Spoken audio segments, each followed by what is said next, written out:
우리 오늘 읽었던 사무엘상 12장 19절부터 마지막 절까지 말씀을 통해서 늙은 사무엘의 역할이라고 하는 제목으로 하나님 말씀을 전하겠습니다.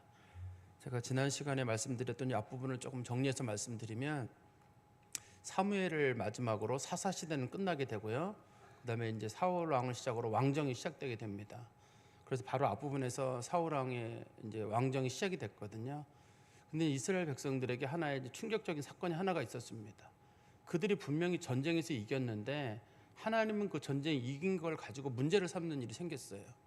이스라엘 백성들이 그 암몬 사람 나하스의 군대랑 싸워가지고 완전히 그 사람들을 무찔렀거든요. 그래서 기분이 너무 좋았어요. 자신들은 자기들이 위기에 처했을 때 그 사울 왕을 찾아가가지고 도와달라 그랬고, 또 사울 왕이 모든 군대를 모아가지고 힘을 모아가지고 또 그 암몬 사람 나하스를 공격을 해가지고 자신들이 정말 오랫동안 숙적이었고, 또 그 요단강 동쪽에 살고 있던 많은 지파 사람들을, 그 괴롭혔던 사람들을 자신들이 원수를 갚아줄 수 있었는데, 하나님께서 그들에게서 꾸중을 하신 거예요. 뭐라 꾸중하셨냐면, 왜 어려울 때 사울을 찾고 나를 찾지 않았냐는 거예요. 이스라엘 사람들은 이제부터 하나님을 찾지 않아요. 무슨 일이 어려운 일이 생기면 이제는 무조건 사울 왕을 찾는 데든 사람을 찾아요. 하나님께서 이스라엘 백성들에게 너희들 왕을 세우지 마라, 왕을 세우지 마라라고 말씀하신 이유가 그것 때문이었거든요.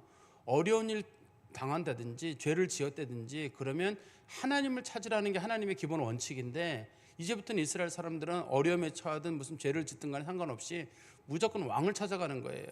그렇기 때문에 죄를 지어도 회개하는 일도 없고 또 하나님을 찾는 일도 없고, 제가 지난 시간에 말씀드린 것 중에 이걸 하나님의 공의라고 하는데요, 하나님께서는 죄를 지으면 반드시 벌을 내리시고, 또 벌을 받은 사람들이 하나님께 회개하면 하나님이 그 사람들을 다시금 은혜를 베푸셔서 도와주시고, 이게 이제 하나님의 공의의 원칙이었거든요. 근데 이스라엘 백성들이 어려움을 당했는데 하나님께 회개를 하지 않는 거예요. 기도하지도 않는 거예요. 하나님 찾지도 않고. 원래는 그래야 되거든요. 근데 이제는 사람들이 그걸 하는 대신에 사울 왕을 찾게 되니까 하나님께서는 이제 그것에 대해서 문제를 제기하신 겁니다. 왜 자꾸만 그런 일을 하느냐. 그래도 이 사람들이 이 얘기를 가슴속 깊이 받아들이지를 못해요. 너무 들뜬 마음이, 기분이 너무 좋아가지고, 우리가 암몬 사람 나하스를 이겼는데 그게 그렇게 잘못된 것인가. 그때 그 사무엘이 사람들에게 얘기를 합니다. 하나님께서 이걸 굉장히 기분 나빠하시기 때문에 내가 하나님께 기도하면 분명히 하늘에서 큰 벌이 내릴 것이다. 근데 그때가 이제 밀 베는 철이었는데, 요즘 계절로는 한 5, 6월쯤 되거든요. 밀 베는 계절이 이스라엘의 그 건기예요. 그때 갑자기 비가 많이 내리고 또 우레가 치고 천둥이 친 거죠. 천둥이 치니까 이스라엘 백성들이 깜짝 놀란 거예요. 왜 깜짝 놀랐냐면 당장 자신들의 생계에 문제가 생긴 거예요. 사람들에게 아무리 회개하라 그래도 일절 눈 깜짝하지 않다가 당장 자기 생계의 문제에 부딪히면 사람들이 그때 정신을 차리는 거예요. 우리도 보통 그렇죠. 뭐 나라가 위험하다 그래도 아이 뭐 나라가 위험해 무슨 상관이야, 그러다가 당장 나한테 뭐가 탁 다가온다든지 나한테 무슨 손해가 온다든지, 요즘 뭐 경제가 위기다 그래도 당장 내가 무슨 경제적인 위기를 겪지 않으면 뭐 잘 돌아간다 이렇게 생각할 수 있잖아요. 그런 거 비슷해요. 이스라엘 백성들에게 하나님께서 계속 사무엘을 통해 가지고 너희들이 한 것이 잘못이다, 지금이라도 빨리 돌이켜라 그런데도 사람들이 일절 마음에 그런 동요가 없었거든요. 근데 당장 갑자기 그 추수할 곡식들 다 베놨는데 비가 와가지고 그게 다 썩어버리게 되고 추수를 못하게 되는 상황이 되니까, 그때 그 사람들이 우리가 잘못했습니다, 처음으로 왕을 세우는 일을 우리가 잘못했습니다라고 처음으로 회개를 하는 거예요. 자기에게 뭔가 직접적인 일이 부딪혔을 때. 사람이 그런 면에서 보면 참 이기적인 것 같아요. 자기에게 어떤 직접적인 일이 생기지 않으면 다른 사람이 어떤 일이 있든 주변에 어떤 일이 있든 그걸 잘 못 느끼고, 그것도 좀처럼 하나님 앞에 회개하지 않는 일이 생깁니다. 이제 오늘 본문에서는 지금 이스라엘 백성들이 회개를 하잖아요. 자신들이 잘못했다고 회개를 하고 왕 제도를 세운 것 자체가 잘못됐다고 얘기를 하는데, 그러나 왕 제도가 세워진 거기 때문에 이게 없어질 수는 없어요. 이 제도가 계속 가긴 갈 거거든요. 계속 가기는 갈 건데, 이 제도 하에서도 하나님이 왕이고 하나님이 주권자라는 걸 먼저 인정을 해야 되는 일이 이제 있어야 되기 때문에 사무엘은 이제 자신이 그 얘기를 하는데, 사람들이 사무엘에게 물어봐요. 너 누구냐는 거예요. 이제부터. 그동안은 사무엘이 사사였잖아요. 그렇지만 사무엘이 사사직을 그만뒀거든요. 사사직을 그만두고 이제는 사무엘은 비록 물러나 은퇴를 했어요. 그리고 이제는 중요 인물은 누가 됐냐면 사울왕이 중심 인물이 됐거든요. 옛날하고 사무엘의 위치가 다르죠. 옛날에는 사무엘이 모여라 그럼 모이는데 이제는 사무엘이 모이라고 해서 누가 모이길 하나요? 은퇴했는데 사무엘의 역할이 바뀌게 됐는데 오늘 제가 본문의 제목을 늙은 사무엘의 역할이라고 했는데 사무엘이 나이가 많아요. 나이가 아주 많은 사람으로서 내가 이스라엘 백성들에서 뭘 해야 될 것인가 우리도 한번 생각해 볼 만한 그런 거예요. 우리 중에 은퇴하신 분들이나 연세 많으신 분들이 내가 교회를 위해서나 나라를 위해서 무엇을 할 수 있을까라는 걸 한번 생각해 볼 수 있는 그런 좋은 시간이 아닐까 싶습니다. 우리 19절 보시면 12장 19절입니다. 모든 백성이 사무엘에게 이르되 당신의 정도를 위하여 당신의 하나님 여호와께 기도하여 우리가 죽지 않게 하소서. 우리가 우리의 모든 죄에 왕을 구하는 악을 더하였나이다. 지금 백성들이 사무엘에게 뭐를 요구하고 있냐면요, 중재자가 되어달라는 거예요. 지금 우리는 중보자가 되시는 분이 예수 그리스도밖에 없어요. 그렇지만 과거에는 이스라엘 백성들에게 중보자가 있어요. 출애굽 당시에는 이스라엘 백성들이 죄를 저지르거나 하나님의 음성을 들을 때는 직접 듣지 않고 모세가 있었어요. 모세가 있어 가지고 이스라엘 백성들이 십계명을 받을 때 우리도 하나님의 음성을 듣고 싶다 그랬는데 하나님께서 음성으로 말씀하시는데 막 천둥 소리 같고 막 번개 치고 막 그런 소리를 들으니까 사람들이 모세에게 말하기를 하나님이 직접 당신에게 말하고 우리에게 직접 말씀하지 못하게 해달라고, 하나님 두려워서 우리가 말씀 못 듣겠다고. 그래서 하나님께서는 출애굽 당시에 이스라엘 백성의 중재자로 누굴 세우셨냐면 모세를 세웠거든요. 그래서 모세가 이스라엘 백성들 위해서 기도하는 거예요. 이스라엘 백성들 하나님께서 그들을 버린다고 하실 때에도 하나님, 만약에 하나님이 버리시면 이방 나라들이 말하기를 저들이 하나님이 구원은 하셨지만 건전은 됐지만 끝까지 데려갈 힘이 없어서 버렸다고 하실 겁니다. 하나님 용서하십시오. 또 하나님께서 저들이 죄를 져서 내가 용서 못한다 그러면 하나님 차라리 저들을 용서하지 못할 거라면 내 이름을 차라리 생명책에서 지워달라. 차라리 내가 책임을 질 테니까 나를 지워달라. 하나님께서 그렇지 않겠다. 내가 도와주겠다. 용서하겠다. 내가 끝까지 가겠다. 이렇게 하나님 말씀하시는 역할이 있잖아요. 그게 이제 소위 성경에서 말하는 중재자의 역할이에요. 구약 성경에서요. 구약 성경에서 그런 역할을 당시 했었거든요. 그런데 이게 하나님께서 하시는 하나님께서 중보자의 역할 중에도 이 중보자의 역할이 통하지 않을 때가 있습니다. 중보자의 역할이 통하지 않을 때가 있는데 언제냐면 그 죄가 너무 깊을 때예요. 제가 좀 전에 말씀드린 대로 이제 모세가 중보자 역할을 했단 말이에요. 출애굽 당시에는. 오늘 본문에서는 사무엘이 중보자 역할을 해요, 이제부터. 그런데 이제 우리가 그 예레미야서에 보면은 하나님께서 그 예레미야가 중재자로 서겠다고 하거든요. 내가 이 백성을 기도하겠다고 해서 하나님께서 하지 마라. 소용없다고 말씀하시는데요. 성경 말씀 하나 보시겠어요? 예레미야서 15장 1절에 보시면 그런 말씀이 나와요. 예레미야서 15장 1절입니다. 여호와께서 내게 이르시되 모세와 사무엘이 내 앞에 선다 할지라도 내 마음은 이 백성을 향할 수 없나니 그들을 내 앞에서 쫓아내 보내라.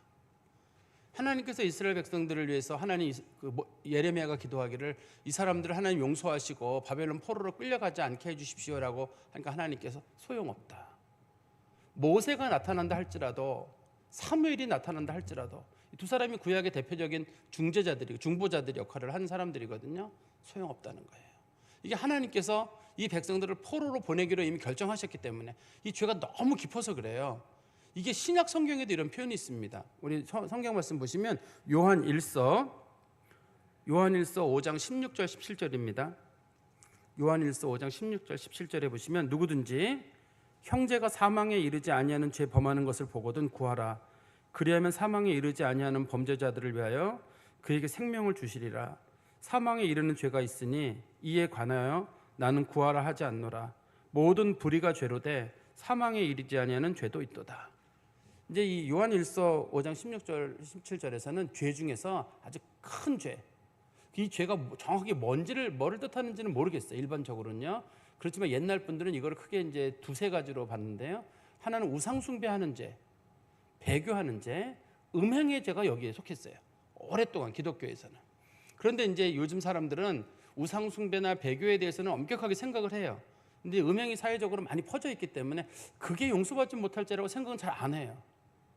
근데 이 본문에서 정확히 죄가 뭔지 잘 안 밝히는 이유는 어떤 죄라도 하나님 앞에 용서받지 못할 수 있으니 늘 조심해라. 그런 뜻이기 때문에 죄 항목을 안 밝혀놓은 거예요.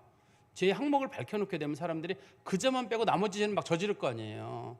그러니까 하나님께서는 내가 죄를 지을 때는 이건 하나님 앞에 용서받지도 못할 수도 있다는 그런 두려운 마음으로 사람들이 죄를 지어야 되는데, 죄를 짓고 회개하지 않는 이유는 뭐냐면 다 용서된다는 생각이 있는데, 성경은 뭐라고 말하냐면 어떤 죄는 용서받지 못하는 죄가 있다는 거예요.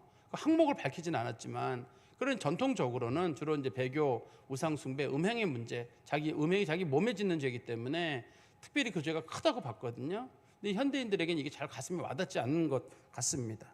어떻든 간에 이스라엘 백성들은 자신들이 어려움을 겪으면서 자신들이 그 잘못을 인정을 했습니다. 우리가 잘못을 했다.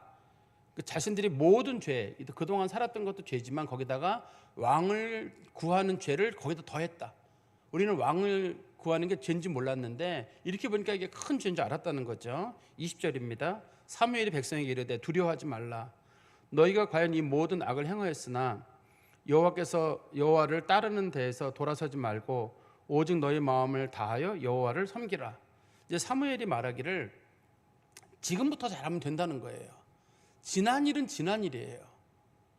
지난 일은 지난 일입니다. 이제 사람들은 걱정하는 게 우리가 이미 지난 일 죄를 범한 걸 어떡하냐 그러고, 우리도 사람들의 과거의 죄를 기억하잖아요. 과거에 그 사람이 어떻게 했냐는 건데, 근데 여기 성경에서는 과거에 지난 걸 뭐 어떻게 해요? 이제부터 앞으로 어떡하냐가 중요한 거지. 지금 사무엘이 말하는 건 두 가지입니다. 한번 두 가지를 보시면 20절에 첫 번째, 여호와를 따르는 데서 돌아서지 말라. 돌아선다는 말의 뜻이 무슨 뜻이냐면 배교하지 말라는 뜻이거든요. 절대 하나님 배신하지 말라 이런 뜻이에요. 이 본문의 뜻이. 돌아선다는 말의 뜻이 방향을 돌이킨다는 뜻이지만 여기서는 배교를 나타내는 히브리어예요. 수르라고 불려지는. 배교하지 말라. 절대 하나님 배신하지 마라. 무슨 일 있더라도. 두 번째는 너희 마음을 다해 여호와를 섬기라. 지금 이스라엘 백성들이 하나님 앞에 마음을 다하지 않은 거예요.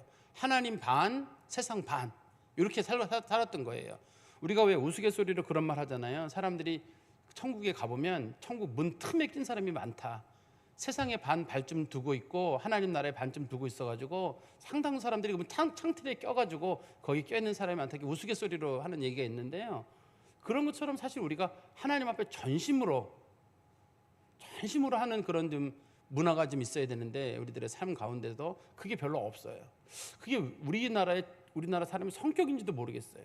아니면 시대적인 문제인지도 모르겠는데, 옛날 성도들이 상당히 하나님 앞에 충성되고 성실하고 아무리 목숨이 위태하고 다 잃어도 하나님 한 분만 붙잡았던 반면에 우리는 매우 이기적이에요. 하나님 앞에 성실히 뭘 하는 게 싫어요. 그냥 조금만 하고도 생색을 내고 싶고 내가 다 한 것 같고, 막 지금 굉장히 우리가 요즘 젊은 사람들 보면서 요즘 젊은 사람들 많이 나약해졌다라고 하잖아요. 근데 우리 신앙에 보면 우리도 더 나약해져 있어요. 여차하면 교회 떠날 준비도 돼 있고, 조금만 뭐 하나 그러면 뭐 하나님 앞에 하나님 나 시험 들었다 그러고, 순교는 뭐 둘째 치더라도 뭐 하나님 헌신할 마음도 없어. 헌신하려면 누가 하나 안 하나 본 다음에 저 사람도 헌신 안 하는데 왜 내가 헌신해야 되냐고. 헌신도 그러니까 내가 하고 싶어 하는 게 아니라 다른 사람이 하면 나도 하는 거고, 다른 사람이 안 하면 나도 안 하는 거고. 그래서 우리가 전심으로 하나님 섬기는 일이 없는데 이스라엘 백성들이 지금 죄 가운데 두 가지가 있는 거잖아요. 하나는 하나님께로부터 돌아서지 말라는 말은 너희들이 그동안 하나님 배교한 것이다, 배신한 거라는 거죠. 두 번째는 너희들이 전심으로 하나님 섬기지 않은 것이 너희들의 큰 죄라는 거예요. 그리고 세 번째 죄가 뭐냐면 돌아서서 유익하게도 못하며 구원하지도 못하는 헛된 것을 따르지 말라. 그들은 헛되니라. 이 돌아서서 유익하게도 못하고 구원하지도 못하는 헛된 것을 따르지 말라. 그들은 헛된다는 말은 왕을 얘기하는 겁니다. 지금 왕 제도예요. 그 사람들은 지금 왕이 자신들을 도와줄 걸 생각을 했어요. 왜냐하면 주변에 있는 나라들이 다 왕이 있어요. 자기네만 왕을 구하는 게 아닙니다. 주변에 있는 나라들이 다 왕이 있는데 우리가 생각할 때 지금 사건을 보세요. 조금 전에 암몬 사람 나하스 사건이 있었는데 사울이 군대 모아가지고 한번 전쟁하니까 암몬 사람을 한 번에 무찔렀잖아요. 그러니까 자기들 마음속에는 야, 우리가 이제 왕을 의지하면 도와줄 거다 그랬는데 사실은 하나님이 도와주는 거잖아요. 하나님이 지게 하면 지는 거 아니겠어요? 이스라엘 백성들이 나중에 좋은 왕들 나쁜 왕들 나오지만 하나님이 은혜를 베푸시는 왕은 좋은 왕이고 하나님의 은혜를 베푸지 않는 왕은 나쁜 왕이에요. 아무리 그 사람들이 군사적 준비를 다 갖춰도 하나님이 안 도와주시면 지는 거고, 군사적으로 상당히 약해도 하나님이 도와주시면 이기는 거고. 그래서 전쟁에서 이기고 지고는 전쟁은 하나님께 달렸다고 말하잖아요. 근데 사람들 생각하기를 아니죠, 다윗 왕이 이겼죠. 다윗 왕이 이긴 전쟁이 어디 있어요? 하나님이 도와주셨다고 돼 있고 다윗도 항상 하나님이 도와줬다고 말을 하는 거고, 지는 전쟁은 보면 하나님이 그들의 기도를 듣지 않으시는 거예요. 아, 저 사람들은 소용없다. 아무리 무기가 많다 할지라도 하나님이 안 도와주시는 거예요. 그러니까 이스라엘 백성들은 어려움에 처하면 왕이 도와줄 줄 알았지만 어떤 왕도 도와주는 왕은 없어요. 그 뒤에는 하나님이 도와주는 거지. 그러니까 대부분의 왕들은 뭐를 하게 했냐면 백성들이 하나님 떠나게 만드는 일, 타락하게 하는 일은 다 왕들이 한 일이에요. 왕들이 어느 나라에 가서 봤는데 어느 나라가 잘 산다. 그러면 그 나라가 왜 잘 사느냐? 그 나라는 이러이러한 신을 섬긴대더라. 그래, 그럼 그거 우리도 받아들이자. 우리나라도 그렇게 하잖아요. 우리나라가 앞으로 발전할 때 어떻게 하냐? 미국에서는 뭐 한대더라. 뭐 독일에서는 뭐 한대더라. 프랑스에서는 이렇게 한대더라. 그거 받아들이자. 우리가 그렇게 하잖아요. 우리나라는 특히 뭐 어느 나라 선진국이다 그러면 옳고 그른 걸 떠나서 다 받아들이자 그러고, 예를 들어서 뭐 우리가 요즘 또 뭐 동성애나 그런 거 보면 선진국은 다 동성애나 차별금지가 허용됐대더라. 우리도 받아들입시다. 우리가 미개한 나라처럼 그런 거 안 받아들이면 어떡하느냐. 그래서 사람들이, 지도자들이 다 그런 걸 받아들이는 거잖아요. 그래서 옛날에도 마찬가지예요. 이 백성들을 타락하게 하거나 하나님을 떠나게 만들었던 건 다 왕들이에요. 백성들이 스스로가 그걸 결정을 못해요. 왜냐하면 왕이 막으면 못하거든요. 근데 왕들이 그걸 다 했었기 때문에 왕들이 구해주는 게 아니라 왕들이 도리어 그들을 망하게 만드는 일을 했던 겁니다. 그런데 여기 보면 헛되다는 말이 있잖아요. 헛되다는 말의 뜻이, 우리 그 전도서에 나오는 헛되다는 의미랑은 좀 다른데요. 우리나라식 정확한 표현으로는 무라는 말 있잖아요. 한문으로 무, 없을 무자가 있잖아요. 아무것도 아니란 뜻이에요. 진짜 아무것도 아니다. 태초에 하나님이 천지를 창조하실 때 아무것도 없는 곳에 세상을 창조하셨거든요. 근데 아무것도 없는 세상을 히브리어로 테홈이라 그래요. 진짜 아무것도 없는 거예요. 세상에 아무것도 없는 상태, 그걸 테홈이라고 부르는데, 이 본문에서 말하는 헛되다라는 말의 뜻도 테홈이에요. 그거는 왕을 의지하는 거는 진짜 아무런 백해무익해요. 아무런 도움도 되지 않는 거. 그거 왜 붙잡으냐는 거예요. 그러니까 일단은 여기서 보면은 세 가지 정도 얘기하잖아요. 첫 번째가 지금이라도 너희들이 뭘 해야 되냐면 하나님 배신하지 마라. 두 번째는 너희들이 마음을 다해서 하나님을 섬겨라. 세 번째는 제발 사람 의지하지 마라. 제발 사람 의지하지 마라. 사람이 도와주는 거 아니라, 사람이 도와주는 것처럼 보이지만 하나님이 도와주는 거거든요. 그러니 제발 사람 의지하지 말라고 하나님 말씀하십니다. 그리고 우리 성경 말씀 22절에 보시면, 여호와께서 너희를 자기 백성으로 삼으신 것을 기뻐하셨으므로 여호와께서는 그의 크신 이름을 위하여서라도 자기 백성을 버리지 아니하실 것이다. 지금 백성들에게 지금 사무엘이 위로의 말을 주는 거예요. 얘들아, 잘 들어라. 하나님께서 너희들을 하나님의 백성 삼으지 않으셨느냐? 하나님이 이들을 언약 백성으로 삼으시고 이들의 조상들과 언약을 맺지 않았느냐? 설마 그 하나님께서 언약을 파기하시겠느냐? 하나님께서 만약에 너희를 구원하지 않으면 하나님이 욕먹지 않겠느냐? 자신의 이름을 위해서라도 하나님이 반드시 너희를 구원하신다. 아까 제가 말씀드린 대로 모세도 그런 기도를 드렸잖아요. 하나님께서 내가 이 백성을 버리고 너를 통해서 새로운 민족을 세우리라 할 때 모세가 얘기하기를, 하나님 안 됩니다. 만약에 그렇게 하시면 사람들이 하나님의 능력이 없어서 그랬다고 할 것입니다. 하나님 이름 가릴까 봐 두려우니 하나님 용서하세요. 이렇게 모세가 하나님의 마음을 알고 슬쩍 기도를 하는 거거든요. 여기서도 마찬가지예요. 하나님께서는 자신의 크신 이름을 위해서 하나님이 용서하시고 하나님의 은혜를 베풀어 주시는 것, 이게 원칙이에요. 우리가 흔히 얘기하는 게 이게 하나님의 은혜예요. 그러니까 하나님께서 너희들과 맺은 은혜의 언약이 있는데, 하나님이 그 은혜를 통해서 은혜로 너희들을 구원하시는 거니 절대 두려워하지 말아라. 택한 백성 하나님이 버리시겠느냐라고 하는 약속이에요. 지금 백성들은 자신들이 잘못 살았기 때문에 우리가 앞으로 희망적인 얘기가 필요하잖아요. 희망적인, 위에서는 뭐뭐 하지 말라는 얘기잖아요. 세계가 하지 말라는 건데, 이제는 긍정적인 얘기로 희망적인 얘기를 주는데, 하나님 절대 너희 버리지 않는다. 택한 백성 너희 집 버리지 않으니까 절대 너희들 두려워하지 마라.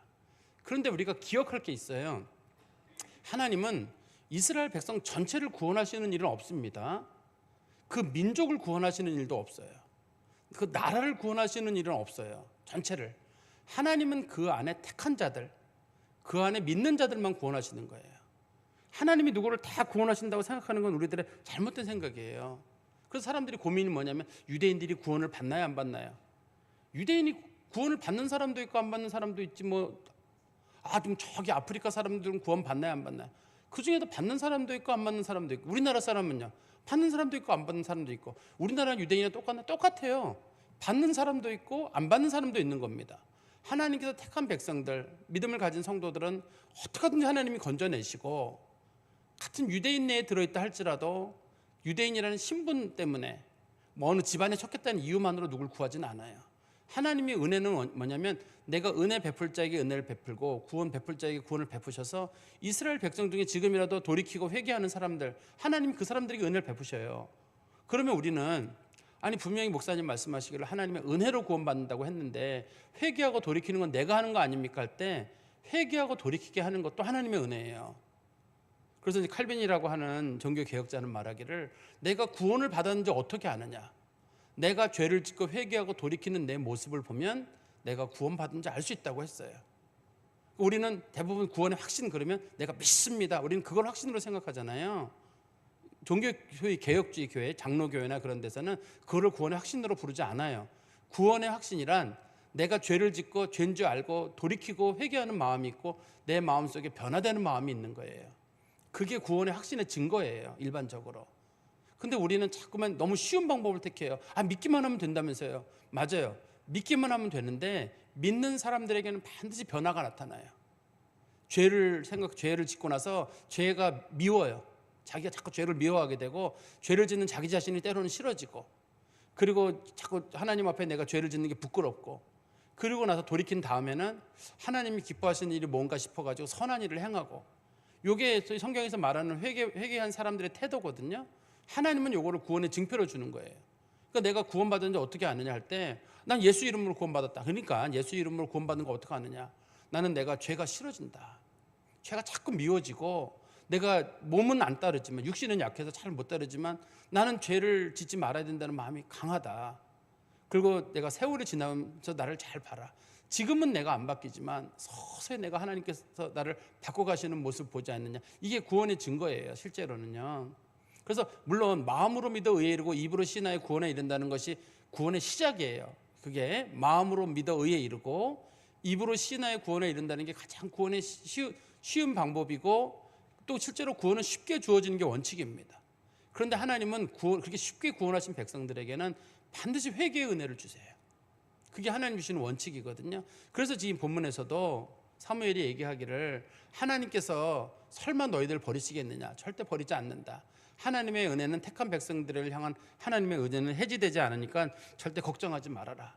그리고 이제 사무엘이 얘기하기를, 우리 그 23절에 보시면 너무 유명한 구절이잖아요. 나는 너희를 위해 기도하기를 쉬는 죄를 여호와 앞에 결단코 범하지 아니하겠다.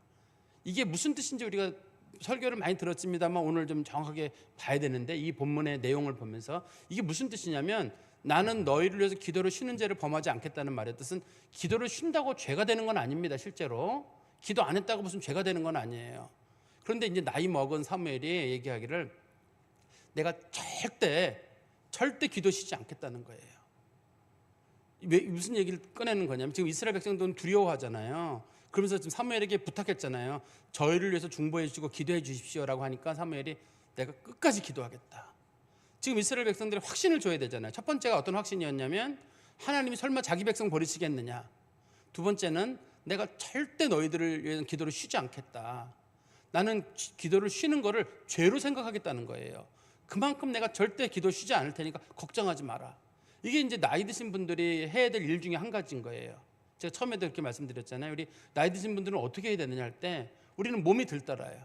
몸이 들따르는데 이 사무엘처럼 기도 쉬는 거를 죄라고 생각하고, 내가 만약에 기도하지 않으면 나라가 무너지고, 내가 기도하지 않으면 교회가 무너지고, 내가 기도하지 않으면 자녀가 무너지고 다음 세대가 무너진다는 그런 절박한 마음으로 기도하는 거, 그게 기도를 쉬는 죄를 범치 않겠다는 사무엘이 말한 기도의 의도예요. 이게 이 말의 뜻이. 이거는 책임감과 의무감을 가진 사람들, 그 사람들을 정말 사랑하는 사람들이, 그 사람들이 지금 마음이 두려워한단 말이에요. 왜냐하면 왜 두려웠냐면, 하나님께서 하늘에서 그 추수철에 비를 내리고 번개를 치고 천둥을 치는 바람에 자신들이 벌받은 걸 알고 있거든요. 그래서 우린 큰일 났다고 생각할 때 사무엘이 얘기하기를, 걱정하지 마라. 하나님께서 택한 백성들 버리겠느냐. 하나님은 자기 이름을 위해서라도 너희를 반드시 구원하신다. 그게 첫 번째고, 두 번째는 걱정하지 마라. 내가 기도할게. 내가 기도할게. 우리 부모님들이 기도하시는 분들이 이게 자녀들에게 해야 될 말이기도 하겠죠. 자녀들은 다 두려워요. 엄마 내가 사업하다 망했어요. 어떻게 하면 좋아요? 기도할게. 엄마가. 아빠가 기도할게. 누가 병들어 죽어간다는데 어떻게 하면 좋아요? 기도할게. 걱정하지 마. 내가 기도 쉬지 않고 기도할 테니까 걱정하지 마라. 이게 기도하는 사람들의 태도예요. 이게. 그러면 그걸 듣는 사람들은 얼마나 마음이 시원하겠어요. 마음이 든든하지 않겠어요? 걱정하지 마라. 기도한다. 하나님 도우신다. 기도하는 사람들의 그 기도하는 태도와 기도에 확신 섞인 그 말들을 들을 때 어떠한 질병과 어떤 큰 위기에 놓인 사람들도 용기가 생기지 않겠어요? 근데 우리는 어떡하면 좋냐? 난 내가 먼저 우리가 먼저 마음이 힘이 빠져가지고 아이고 어떡하면 좋나 이거 답답해하고 이러는 것보다는 우리 나이 드신 분들은 이 사무엘은 나이가 많아서 물러난 경우잖아요. 몸은 못 움직여요. 할 수 있는 건 정신 살아있고 무릎이 살아있고 입술이 살아있기 때문에 기도하는 거예요. 기도하겠다. 이건 우리들이 자녀들을 위해서도 내 자신을 위해서도 내가 우리 애들 놓고 어떻게 할 것이냐. 기도하자. 내가 절대 기도를 쉬지 않겠다. 그리고 기도하는 거예요. 그럼 하나님이 도와준다는 믿음이 있는 거고 그리고 하나님께 맡기는 거죠. 뭐 어떡할까 잘 될까 말까 이런 게 아니라 이 말을 들었던 사람들은 굉장히 용기를 얻었을 거거든요. 사무엘은 거기다 한 가지 덧붙입니다. 사무엘이 뭐를 하나 덧붙이냐면 23절 뒤에 보시면 선하고 오의로운 길을 너희에게 가르칠 것이다. 내가 정치 지도자는 아니지만 지금 사무엘은 아직도 예언자거든요. 예언자예요. 이제는 사사직은 내려놨지만 예언자이기 때문에 내가 계속 너희들에게 하나님 말씀을 가르치겠다는 거예요. 하나님 말씀을 계속 가르치는 일을 내가 쉬지 않겠다. 지금 사무엘이 약속하는 건 세 가지죠. 마음의 위로를 주기 위해서. 첫 번째는 하나님은 자기 이름을 위해서라도 너희를 용서하신다. 잘못을 너희가 했지만 하나님은 자기 이름, 사랑이 많으시고 은혜로우신 그 하나님의 이름을 걸고 너희를 용서하신다. 두 번째는 내가 중보자로서 너희 절대 기도 쉬지 않겠다. 세 번째는 기도를 쉬지 않을 뿐만 아니라 내가 하나님 말씀으로 계속 너희들을 권면하고 가르칠 거니까 하나님이 너희들에게 기회를 주시는 거니까 이 기회를 붙잡고 일어나라는 거잖아요. 그리고 우리 성경 말씀 보시면 24절에 너희는 여호와께서 너희를 위하여 행하신 그 큰 일을 생각하여 오직 그를 경외하며 너희 마음을 다하여 진실히 섬겨라. 하나님께서 행하신 많은 일들, 그동안 했던 많은 일들이 있거든요. 그 많은 일들을 기억하면서 오직 하나님만 섬기고 마음을 다해서 진실히 하나님을 섬겨라. 그리고 25절에 만일 너희가 여전히 악을 행하면 너희와 너희 왕이 다 멸망하리라. 그러나 전제가 하나 붙어 있어요. 너희들이 하나님 배신하고 전심으로 하나님 섬기지 않으면 너도 왕도 다 망한다. 너희들이 사는 방법은 뭐냐면 하나님 기억하고 하나님만 섬기는 거. 두 번째는 진심으로 하나님 섬기는 거.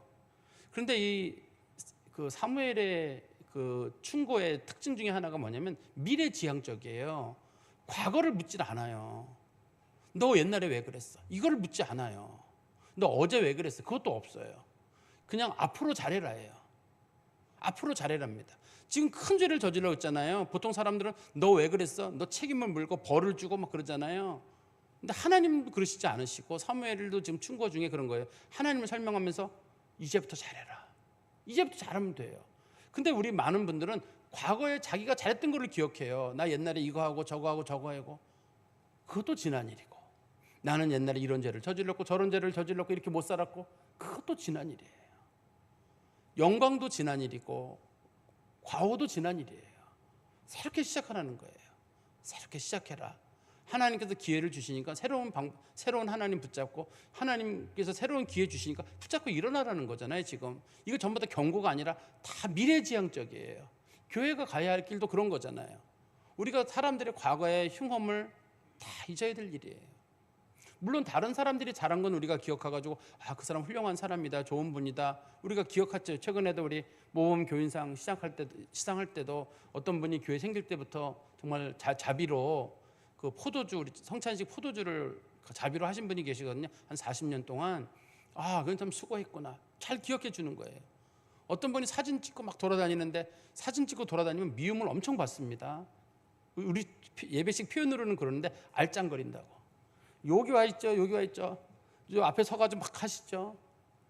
근데 그 담대한 분이에요. 한 30, 40년을 계속 그렇게 하고 오고 있으니 근데 그분은 뭐냐면 자기는 기록을 남기고 싶다는 거예요. 교회에 다 세월이 지난 다음에 누구도 죽고 누구도 죽지만 사진은 남아서 사진을 보고 그 다음에 사진도 거의 비슷비슷해요.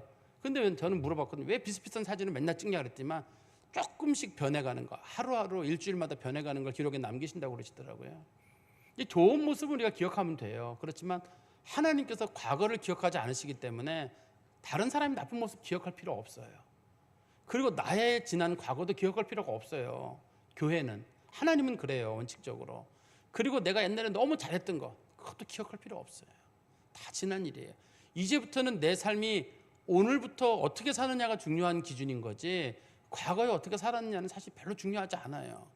근데 우리가 나도 모르게 나이를 먹다 보면 내가 왕년에 옛날에는 말이야 이런 것들을 자꾸 떠올리기 쉬운데 그건 지나간 일이에요. 하나님 앞에는 새롭게 사는 일이 더 중요하고, 우리가 많은 분들에게 격려하고 또 많은 분들을 위로하고 하는 것들이 교회가 해야 될 일입니다. 제가 말씀의 결론을 맺으면, 이스라엘 백성들은 지금 자기네 전쟁에서 크게 이겼거든요. 하나님 앞에 칭찬받을 줄 알았어요. 근데 하나님께서 딱 하나 찝었어요. 너희들 왜 그 전쟁을 하나님이 주셨는지 왜 몰랐느냐. 너희들이 잘못해서 하나님 벌로 준 거였는데, 옛날에 아무리 못된 사사시대 사람들, 자기 소견에 옳은 대로 행했던 그 사람들도 다 회개하고 하나님께 기도했는데 처음으로 회개하지 않고 기도하지 않는 세대가 나타난 거예요. 그 사람들이 그러면서 왕을 요구한 거거든요. 자신들은 전쟁 잘하고 승리해가지고 너무 좋아하는데 하나님께서 왜 기도하지 않았느냐, 너희들 왜 하나님께 회개하지 않았느냐, 그걸 문제 삼으시는 거예요. 우리도 마찬가지잖아요. 교회가 부흥이 되고 뭐가 되고 다 좋은데 하나님께서 너 왜 기도하지 않았느냐, 너 왜 하나님께 도움 구하지 않았느냐. 아니요, 전 실력 있어요. 학교도 좋은 데 들어가고요, 뭐 직장도 하고요, 뭐 다 잘 됐는데요. 하나님 그게 아니라 너 기도했느냐, 너 하나님께 은혜를 구했느냐. 하나님은 그걸 물어보시는 거잖아요. 하나님은 너 기도했느냐, 하나님은 은혜를 구했느냐, 그걸 물어보시는데, 우리도 어떤 일을 할 때 잘 되든 못 되든 하나님의 은혜 가운데 있습니다만 우리가 하나님 앞에 늘 기도하는 삶을 사는 것, 그건 하나님이 원하시는 거고, 두 번째는 우리 그리스도인들 절대 하나님 배신하지 않는 거. 하나님이 우리를 배신하지 않으시듯이 우리도 하나님 배신하지 않는 마음이 필요해요. 이 본문에서 하나님께로부터 돌아서지 말라는 말이 배신하지 말라는 뜻이거든요. 자꾸 우리가 사람을 배신하지 않으려고는 애를 쓰는 사람이 있는데, 하나님은 안 보인다 그래서 하나님을 자꾸 배신하는 것 같아. 하나님과 약속도 어기고 하나님 앞에 충성한다 그랬더니 잘 안 지키고, 사람과 한 약속은 어겨도 사람이 살 길이 있지만 하나님과 한 약속들은 쉽게 어기면 안 돼요. 제가 처음에 그런 말씀 드렸지, 이게 우리나라 문화 때문인지 시대 때문인지는 모르겠는데 우리가 말을 너무 쉽게 하고 약속을 너무 쉽게 하고 안 지켜요. 하나님과 한 것도 다 잊어버려요. 그리고 그냥 우리가 하나님 앞에 어떻게 할 거냐는 식으로 배를 내밀고 그러지는 안 돼요. 하나님 앞에 약속한 것은 해롭더라도 꼭 지켜야 되는 거기 때문에 그리스도인들은 항상 하나님 앞에 서로 나가는 그런 모습이 있어야 되거든요. 근데 마지막으로는 우리가 나 자신에게 미래지향적이라면 다른 사람들에게도 미래지향적으로 좀 봐줄 필요가 있어요. 자꾸 격려해 주시고 할 수 있다 그러고 잘 된다 그러고. 저는 제가 선교를 가면서 좀 크게 위로를 받는 것 중에 한 가지가, 어떤 집들이 이제 그 자녀들 놓고 기도하는 집들이 있어요. 우리 아이들아 이런 문제가 해결됐으면 좋겠다 그러는데 선교 가서 그런 문제들이 간혹 풀리는 집들이 있어요. 그래서 이제 그 왜 그랬나 나중에 들어보면은 선교 가서 어른들이나 청년들이 칭찬을 많이 해요. 너 잘한다. 근데 그 짧은 시간 동안에 그렇게 칭찬을 많이 들어본 적이 없는 거예요. 웬만하면 수고한다, 힘들지, 잘했다, 박수 쳐주고, 야 진짜 너 그런 재주가 있으면 몰랐다, 서로 저만 그러는 게 아니라 다 그러는 거예요. 근데 애들이 마음속에 있던 그런 사실 그 정신과 이런 사람 치료 못하던 것들을 치료하시더라고요, 하나님께서. 아이들에게 그 많은 용기가 필요했던 거예요. 아이도 그렇고 젊은이들도 그렇고 어른들도 그렇고 좀 너무 과한 칭찬은 그렇습니다만 그래도 칭찬이 필요하고 격려가 필요한 시대예요. 지금 잘하고 있다, 열심히 하고 있다, 해보자. 우리도 아이들도 그렇고 어른들도 그렇고 없는 말을 만들어낼 필요는 없어요. 그렇지만 우리가 우러나는 마음으로 그런 격려 몇 마디 해줘서 그 사람들이 돌이키고 그 새로운 사람 된다면 얼마나 좋아요. 근데 우리가 너무 인색해요. 과거지향적으로 자꾸만 단점만 파내고 옛날에 제가 어땠다 저랬다 이렇게만 보지 마시고 자꾸 격려하시고 또 위로하시는 성도 되시기를 간절히 소망합니다. 기도하겠습니다. 하나님 아버지, 주님 은혜 감사합니다. 하나님께서 이스라엘 백성들의 잘못에도 불구하고 그들에게 은혜를 베푸시는 모습을 저희들이 말씀을 통해 보았습니다. 하나님께서는 자기 이름을 걸고 이스라엘 백성들을 사랑하시고 택한 백성들을 구하시며 신실하심으로 그들을 돌보시고 그들이 비록 잘못된 길을 간다 할지라도 다시금 기회를 주시는 하나님이심을 저희들이 말씀을 통해 보았습니다. 주께서 저희들에게도 새로운 삶을 주시고 다시 한번 해봐라, 일어나라, 용기를 주시는 분이신 줄 저희들이 믿을진데 우리 주변에 있는 많은 사람들에게도 저희들이 기회를 주고 때로는 용서해주고 덮어주고 또 격려할 줄 아는 온전한 그리스도인이 되게 하여 주시옵소서. 예수 그리스도의 이름으로 기도하옵나이다.